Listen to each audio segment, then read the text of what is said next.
और आयत नंबर 5 में कि आप वसल्लम को अल्लाह ताला इतना देगा कि आप राज़ी हो जाएंगे।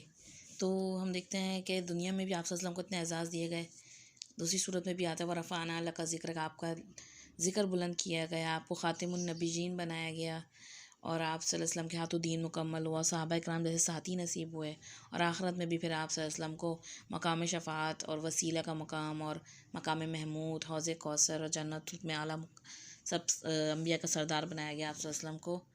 तो अलम यजिद का यतीमन फ़आवा, तो क्या दुनिया में भी आप कहा जा रहा है कि क्या इसने आपको यतीम पाया तो पनाह नहीं दी थी? यानी आप सल्लल्लाहु अलैहि वसल्लम ऐसा क्यों सोच रहे हैं कि अल्लाह ताला आपने आपको छोड़ दिया या बेजार हो गया? जब आप सल्लल्लाहु अलैहि वसल्लम की पैदाइश हुई तो आप सल्लल्लाहु अलैहि वसल्लम यतीम थे।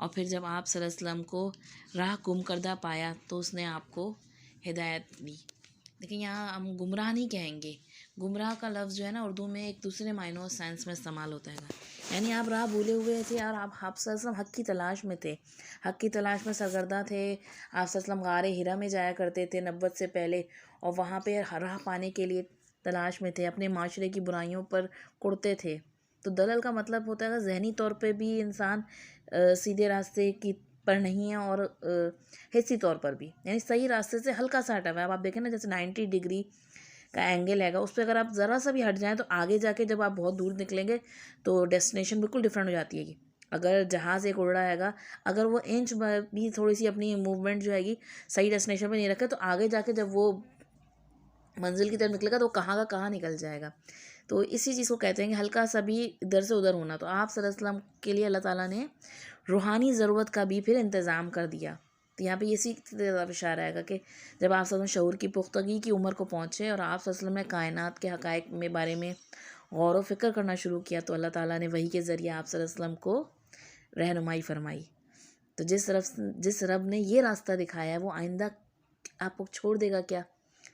तो यहाँ पे दालन से मकसद क्या आएगा? ना वाकफियत, यानी कि राह उस वक़्त सही समझ नहीं थी कि कौन सा कोई सही रास्ता अख्तियार किया जाए, पता ही नहीं था। ऐसा नहीं कि आप सल्लल्लाहु अलैहि वसल्लम किसी बुराई में का शिकार थे, बल्कि असल दीन से आप सल्लल्लाहु अलैहि वसल्लम उस वक़्त वाकिफ़ ही नहीं थे।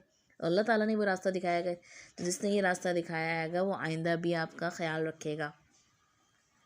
तो यहाँ पे आप सल्लल्लाहु अलैहि वसल्लम से कहा जा रहा है और हमारे लिए भी है ये सबक कि हम कभी भी किसी भी गलत उसमें हों, क्या नाम है, मतलब जैसे कि आप पहले भी पढ़ चुके हैं हम इसी आयतों में कि वद्दुहा वल्लैलि इज़ा सजा, कि रात अगर ज़िंदगी में ऐसा लग रहा है कि रात वाला पीरियड चल रहा है और इंसान किसी उसमें स्टक हुआ हुआ है तो अल्लाह ताला से ज़रूर आपको रास्ता दिखाएगा। अगर हम अल्लाह के रास्ते पे चलते हैं, दीन के रास्ते में, तो अगर तकलीफ़ें परेशानियाँ आती हैंगी तो उससे निकलने का रास्ता भी अल्लाह ताला ही दिखाता हैगा।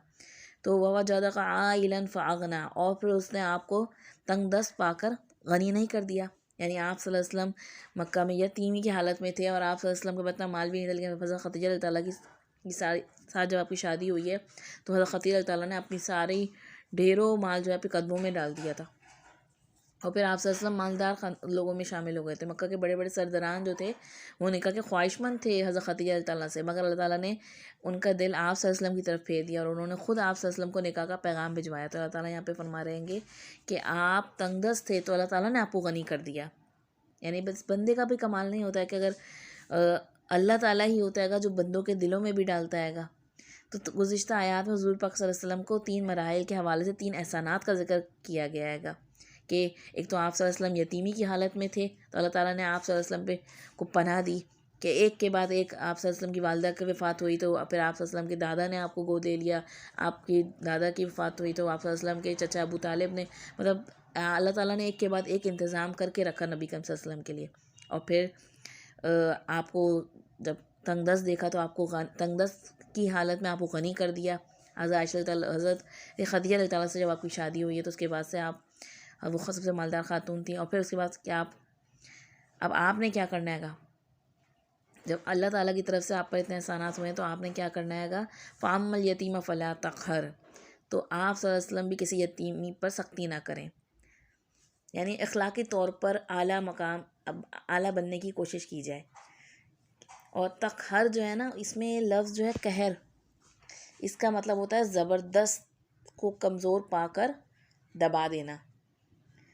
तो जब इंसान किसी की मदद करने लगता है, किसी पे एहसान करने लगता है, तो क्या करता है, जिसकी मदद करता है उसको चाहता है कि उसको अपने कंट्रोल में कर ले, उसको सांस भी नहीं दिया, वो आपके ही उसमें अंडर में चले, जो आप कहें वो ही करे। तो यहाँ पे उस चीज़ से मना किया जा रहा है कि अगर यतीम पाते हैंगे तो उस पर सख्ती ऐसी ना की जाए, उसको ऐसा नहीं कि अपने ही कंट्रोल में करने की कोशिश किया कि अब वो सिर्फ आप ही की मर्ज़ी से चले, बल्कि उस पर एहसान कीजिए। वम्मा साइला फ़ला तनहर, और आप किसी साइल को ना झिड़कें। एक वक्त था जब आप सल्लल्लाहु अलैहि वसल्लम हकीकत की तलाश में सरगर्दा थे, तो हमने आपको हिदायत दी। साइल से मुराद एक तो हिस्सी तौर पे मांगने वाला भी होता है, और इसी तरीके से इल्मी सवाल पूछने वाले को भी साइल कहते हैंगे। तो आप सल्लल्लाहु अलैहि वसल्लम भी किसी साइल को अपनी हाजत लेकर कोई आपके पास आए तो उसकी हाजत रवाई करें और उसे झिड़के नहीं। तो ये आयत जो है ना, ये हम सब के लिए एक मैसेज आएगी कि एक दफ़ा नबी करीम सल्लल्लाहु अलैहि वसल्लम की रवायत में आता है, आपने फरमाया हैगा, क्या मैं तुम्हें ऐसे आदमी का ख़बर ना दूँ जो सबसे बदतर है। तो सहाबा कराम ने पूछा, जी बताएं। तो आप फरमाया, वो शख्स जिससे अल्लाह के नाम पर मांगा जाए और वो ना दे, या कह दे जा बाबा माफ़ कर। तो ऐसा डांटना और डपटना नहीं चाहिए कभी भी साहिल को, बल्कि क्या करना चाहिए, आप कुछ ना कुछ अपने पास रखें। आपको पता है ये स्ट्रीट बैगर्स जो होते हैं, ये मांगने वाले होते हैं, लेकिन आप कोई ना कोई खाने की चीज़ अपने पास रखें ऐसी कि वो आप दे दें उन्हें, लेकिन इस तरीके से उनको झिड़के ना। तो यहाँ पे ये जा रहेगा कि और साहिल से मुराद पूछने वाला भी हो सकता है। कोई अगर अल्लाह ने आपको दीन की समझ दी है, दीन के बारे में बताया होगा, तो आप भी दूसरों को मदद करें और दूसरों के सवाल का जवाब देना, दूसरों की बात सुन लेना, ये सब चीज़ें भी इसी में आती हैं। वअम्मा साइल फला तनहर वअम्मा बिनिअमति रब्बिका फहद्दिस, और अपने रब की नेमत का बयान करें। अपनी रब की नेमत का, फहद्दिस का मतलब, हदस का मतलब होता है बयान करना, कि अपने बंदे के ज़रिए सबसे बड़ी नेमत जो नबी सल्लल्लाहु अलैहि वसल्लम पे की गई वो कौन सी है कि नबुवत, कुरान और हिदायत की नेमत है। तो जो हिदायत आपको अदा की हुई है, ये आपकी रब की बहुत बड़ी नेमत है। कुरान मजीद में आता है, अल-यौमा अकमलतु लकुम दीनकुम व अतममतु अलैकुम निअमती व रदीतु लकुमुल इस्लाम दीना, कि हमने तुम पर अपनी नेमत तमाम कर दी और इस्लाम को बतौर दीन चुन लिया। तो नेमत हिदायत, और नेमत हिदायत के साथ साथ प्रोटेक्शन दी अल्लाह ताला ने, आपको गनी कर दिया अल्लाह ताला ने। और इस नेमत की शुक्रगुजारी के लिए क्या ज़रूरी है कि नेमत का इजहार किया जाए। इंसान भी कोई आपको शुक्र, क्या नाम है, इंसानों की तरफ से भी कोई एहसान मिले तो उसके लिए भी नबी सल्लल्लाहु अलैहि वसल्लम फरमाया, मन लम यशकुरुन्नास लम यशकुरुल्लाह, जो लोगों का शुक्र अदा नहीं करता वो अल्लाह का भी शुक्र अदा नहीं करता। इसी तरीके से शुक्रगुजारी में ये भी है कि अपनी ज़ात पर भी ख़र्च करें, यानी अपनी ज़ात पर भी इंसान की नेमत नज़र आनी चाहिए जो। और दीन की नेमत के लिए ज़रूरी है कि दीन की नेमत से जो फ़ायदा हमें ख़ुद हो रहेगा, अल्लाह के कलाम से जुड़ने से, समझने से जो फ़ायदा हमारे दिल को, हमारी ज़ात को पहुँच रहेगा, वो दूसरों को भी फ़ायदा बताएं। यानी अपनी तारीफ़ नहीं, बल्कि ऐसा नहीं कि अपनी तारीफ़ करें कि मैंने ये सीख लिया, मैं ये जानती हूँ, बल्कि जो हासिल हुआ है इसके फ़ायदे बताएं लोगों को। तो इसके लिए ज़रूरी है कि नेमत कुरान को आगे फैलाया जाए, और जो अल्लाह ने माल दिया है उसको भी दूसरों को साथ शरीक किया जाए, और ज़बान से भी ज़िक्र करना नेमत का, और नेमत जो है वो हमारी ज़ात पर भी नज़र आए, अल्लाह ताला की अदा की हुई जो कुछ अल्लाह ने दिया है उसका असर जो है वो हमारी ज़ात पर भी नज़र आना चाहिए। तो अम्मा बिनिअमति रब्बिका फहद्दिस, कि बंदे के ज़रिए जो भी नेमत मिलेगी तो बंदों का भी शुक्र अदा किया जाए, और लोगों के मजमे में उसका ज़िक्र कर सकते हैं शुक्रगुजारी के तौर पे।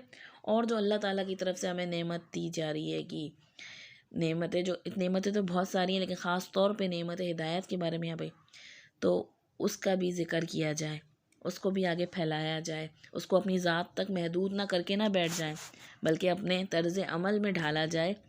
और अल्लाह ताला हिदायत की दौलत से जो नवाजा है, इसे चाहिए कि इसको खैर के काम आम करे और ज़्यादा से ज़्यादा लोगों तक खैर पहुंचाने की कोशिश करे।